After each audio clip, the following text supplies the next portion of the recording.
I want to give a little context to the picture that we're seeing here. This is the picture that we found on Facebook. And the patches, if we can go back to the wider shot of it, he has patches on that jacket. They're patches from the flag of Rhodesia, which is what Zimbabwe used to be known as, and an old South African flag that was an apartheid-era patch there on his jacket.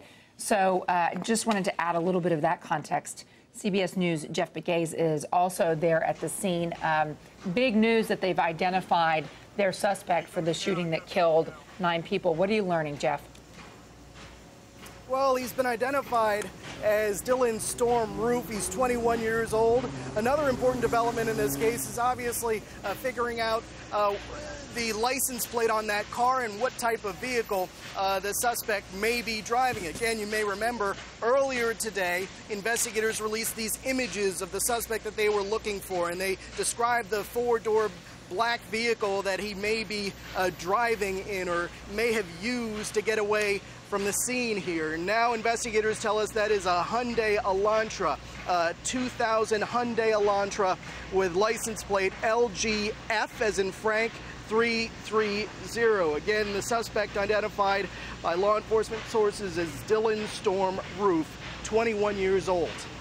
We're seeing the pictures there of the car as well.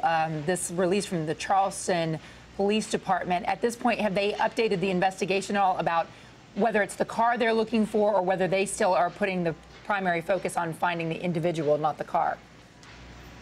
Well, they're looking for both, and they're hoping, of course, that by putting all of this information out there, they will get more leads. Obviously, when they put the images out this morning, that worked.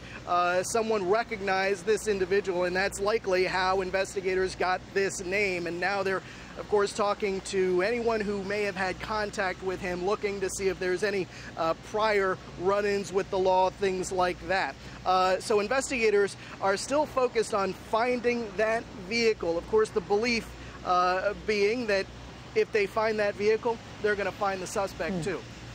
Let's bring back Ron Hosko. He's our assistant director of the FBI, who's in our Washington bureau. Ron, as Contessa pointed out, these patches that the suspect is wearing in that photo that we've seen of him, the old Rhodesian flag, now known as the country of Zimbabwe, an old African national, an old patch from the apartheid-era South Africa. What does that tell you? Well, it certainly is an indicator that he may follow a hate psychology. He may have that in his system. If this is one indicator, there are very likely to be other indicators of that. And it will be interesting to see as this unfolds, what is the psychology of this young man?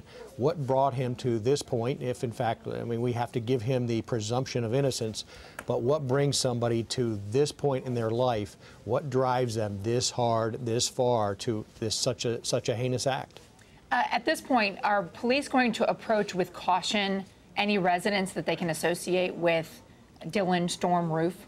They will. To make sure that this is a solid case, they will act, you know, certainly within the law. That may be consent searches, but they're going to be ultra cautious, and they are likely to do search warrants as well. And I think you'll see anything around him where he might be. You have to approach that with the notion that he is armed. He is more than willing to use that weapon, whether on himself, against police, or to draw police fire by waving it around recklessly. This, you know, has a great opportunity to end tragically for Mr. Roof, and we may not know all those drivers. We'll have to go back through his data and see. All right, Ron Hosko, Assistant Director of the FBI, joining us from Washington. Thank you as well to our Jeff Pegues, who's there live on the scene in Charleston, South Carolina. Thank you very much, both of you. We're going to take a quick break. We're going to stay on top of this story. Again, the suspect identified in that horrific shooting in Charleston, South Carolina, Dylann Storm Roof. His photo right there on your screen. Stay with us. We'll be right back.